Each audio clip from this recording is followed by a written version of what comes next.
Okay, so the first foundation in personal finance is to save money or to save money for an emergency fund. Well, there are more reasons than just an emergency fund to save money. Reason number one to save money, of course, is for an emergency. Your phone breaking, your tires blowing, anything could happen. A medical emergency, you should always have $500 in an emergency fund. Now, when you're older, you're going to grow that emergency fund to much bigger than $500. It's between 3 and 6 months worth of expenses, but for now, we're going to keep that at a $500 emergency fund. The next reason why you should save money is for purchases. You can create something called a sinking fund, which is a way to save when you have a large purchase coming up. You do this by calculating how much money you need to save per month for your purchase. So, for example, the new iPhone's coming out. Isn't it always coming out? Well, anyway, the cost is $500, and I know that that's low, but we're just going to use $500 in this instance. You want to buy that phone in 5 months, but you don't want to put it on credit cards or anything like that because you want to pay cash. What you would do is you would take the total cost, which is $500, divide it by the number of months you have, which is 5, and that equals how much you should save each month. So it's very simple math. $500 is the goal, divided by 5 months, which means you need to save $100 per month for you to buy that iPhone with cash. Now, the deal with a sinking fund is that the more time you have, the less money you have to put away per month. So if we look at this chart, if this person saves $300 a month or $75 a week, they will have $3,000 in 10 months. Now this person is only going to save $200 a month or $50 a week, and they're going to have $3,000, but it's going to take them 15 months to get there.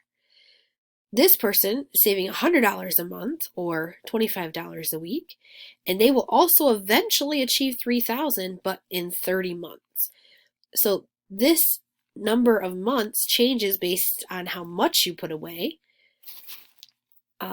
It's very simple math, and it sounds easy, but most people don't actually do this.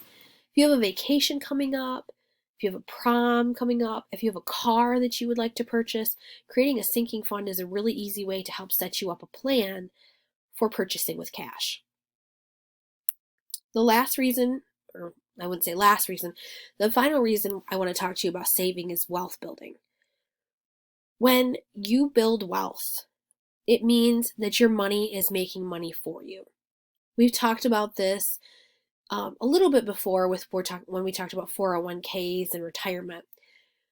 But something that we really need to talk about is called compound interest. Compound means to build on top of. So that means interest is money you pay over a period of time. So for compounding interest, it's money you make off of the money you already have. So what that means is, if we look at this chart right here, Ben and Arthur. Ben, at age 19, puts in $2,000 in his account. From age 19 to 25, he puts in $26. He puts in $2,000 and then he stops. He never invests anything after age 26 again. Now Arthur, he wanted to party it up, so age 19 through 26, he didn't put anything in, and he got serious at age 26, and so at age 27, he started putting in $2,000 for the rest of his life. Now, you would think, because Ben only invested $16,000 and stopped, and Arthur invested $78,000, if you can see how this is like a running tally here, you would think that Ben would make less money, right? Well, that's not true. He had longer for his compound interest to accumulate, so he actually makes $2.2 million, while his buddy Arthur here only makes $1.5 million. The reason being is because even though he didn't invest anything after that, imagine if he would have, right? This would have been huge. He started so early that this money had time to grow. Now, yes, 27 is not a terrible age to start investing, but he missed out on all these years of investment to allow this to grow. And he actually had to put in way more money than his pal did. So compound interest, there is a calculation and you can figure it out.